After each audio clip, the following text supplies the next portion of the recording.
Okay, so once you have finished your second row, it's time to switch colors already. So for each of the strips of color, they're only 2 rows long. If you would like them to be a little bit thicker, a little bit more visible, you can do 3 or 4, whatever you really want. And keep in mind, your first rows are going to be the shortest, and as you keep going, they're going to be longer.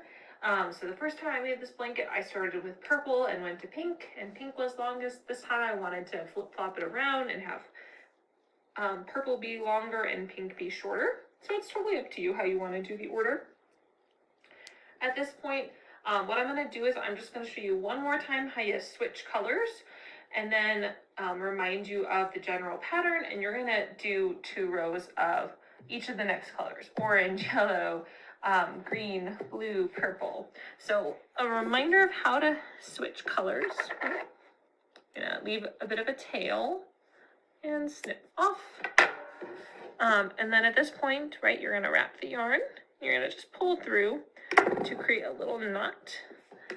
And I've just been leaving these tails here on the edge, just sew in once I'm done. I like sewing in towards the end. And then I'm going to flip it over because we're going to be working this way. The process of flip-flopping, it gives it a really nice texture grade. Okay, so in the top of this little stitch here, where we just tied off, go under. I'm going to pull the orange yarn underneath. Okay, leaving a bit of a tail. I'm going to tie a knot. And I like doing it at least a couple times. Maybe my second one, I'll tie it to the pink to be extra secure. Okay. And I'm just going to leave those tails kind of hanging out. And then from here, how you begin working is you go under that same little stitch you were. You're going to grab the yarn, pull it through. Then you're going to wrap over and do a chain. And you're going to do 6. So 2, 3, 4, 5, and 6. Okay, and then we're gonna just do a quick reminder of how to do this cluster and how to continue going on. Remember, we're gonna skip the first 3. That's gonna give us our turning chain, and then the 4th one down. So 1, 2, 3, 4. We're gonna do a double crochet. 1, and then we're gonna do a double crochet in the next 2 stitches. 2 and 3. That creates our cluster. And then from here on out, what we're going to keep doing is we're going to keep latching on and working our next cluster all the way up the ladder or staircase, whatever you want to call it. So remember to latch on. We're going to go to that top chain. We're going to go under it, grab the yarn, pull through, and do a slip stitch and pull that through taut. And then from here on out, our clusters always are chain 3, right? And 3 double crochets. 1, 2, and 3. And so we're just going to keep doing that same basic pattern, right? Where we are doing the chain 6, creating the first cluster, and then doing slip stitches and doing our normal clusters of chain 3 and 3 double crochets. We're going to do that all the way along for orange row 1, orange row 2. Once you do 2 orange rows, you're going to do the same thing where you snip off the yarn and switch to the next color, yellow, and then you keep going. So you do 2 of these rows and then switch yarn every second row. So what I will do is I'll check back with you once I'm done with the purple, right? But same basic pattern. Don't forget the chain 6 at the beginning, and then slip stitch and do your regular clusters of chain 3 and 3 double crochets. As a double check, remember we are on the 1, 2, 3, 4, 5, 6, 7. This is our 8th row. You can always count on either side of the square, which is really handy to see what row you're on. So on the 8th row, we're going to have 8 orange clusters. So keep that in mind as you're going to make sure you don't forget to do one, and to make sure that the dimensions are looking good. Okay, so I'll see you once you're done with your colors, and we'll talk about what to do once you're done with the purple. Okay, so we are all done with our rainbow here. I've done 2 rows of every color, starting with pink and ending in purple. Like I said in the previous video, you can totally change up the order. You can do it backwards, you can mix them, however you want to do it.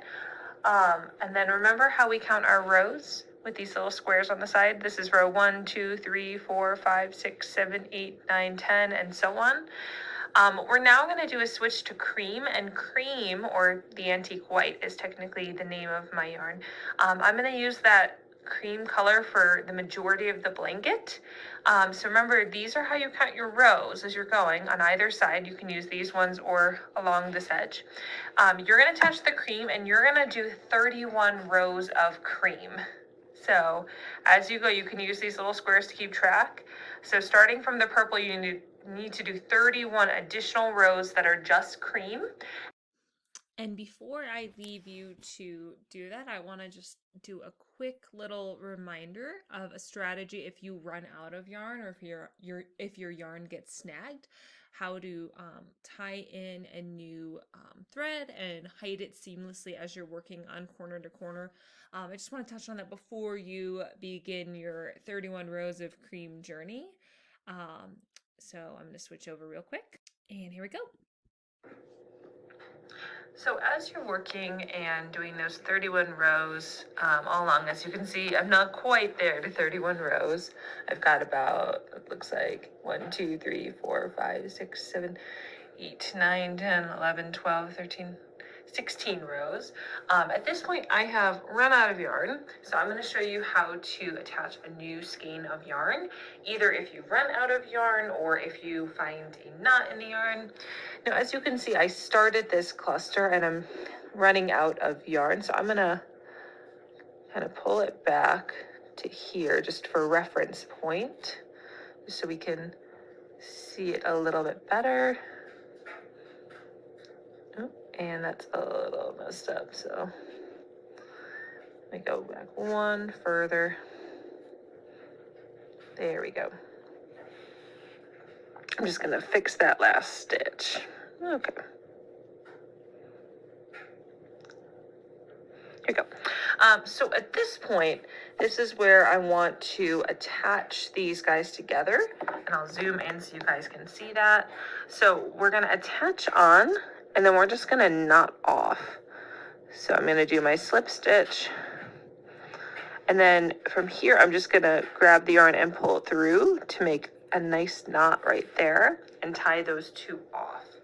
And now from this point, what I like to do for corner to corner is just tie off and attach on. I think it's just a little bit easier. So I'm just going to slide my hook under there, pull the yarn under, give it a nice little knot, and then I normally knot it to the original as well, just to make it extra secure. So at this point, I'm going to show you how to continue doing the clusters where we're crocheting on top of these guys. So nothing terribly new. It's just, you know, what I try and do to hide those tails. Okay, so at this point, I'm going to do my chain 3 to begin that cluster stitch. That cluster of stitches, I'm going to do my first double crochet going right on top of those 2 tails. Okay, do another double crochet on top, and we're going to finish off with that 3rd double crochet all on top of those tails. So we've got that cluster of stitches. Now what I normally do, because we do have that staircase pattern, is I just go and try and slip stitch and pull those tails taut. And I find that normally it's not terribly obvious and you can't really tell that they're there. And I will do this for maybe another 2 or so steps, so to speak, along the staircase. I don't do it until they run out necessarily. I just do it until I'm satisfied that I've done a couple of clusters of stitches and that they're decently anchored with them. So I'm going to do a second one now and slip stitch, and then do my cluster of stitches. And you can see that you can't really see them. They're kind of hidden in along the edge pretty nicely. Okay. So they do hide pretty well, I find, when you take them along for the ride. And at this point, I might do like one more. You can do 2 steps, you could do 3 steps, you can do as many steps as you want. I just find that I don't love doing it forever, is all. So I'm gonna just do this last one. And then at this point, you can do one of 2 things. You can either just leave the yarn behind and snip it off later, or you can snip it off now. I normally just keep working and leave it in the background and do all my snips and nips and tucks at the end. And then I just have one task that I'm kind of working on at that stage. Okay, so that's how you can attach on a new strand of yarn for if you encounter a knot or start a new skein. You're going to continue going until, remember, you have 31 rows of this white, and you can see the rows with those little squares along the edge. They're really easy to see because they alternate between vertical and horizontal squares. So keep working until you get to the 31st row, and then I'm going to show you how to start shrinking your blanket. At the 31st row, you'll be halfway done with your square, and then we'll talk about how to go from there. I'll see you then.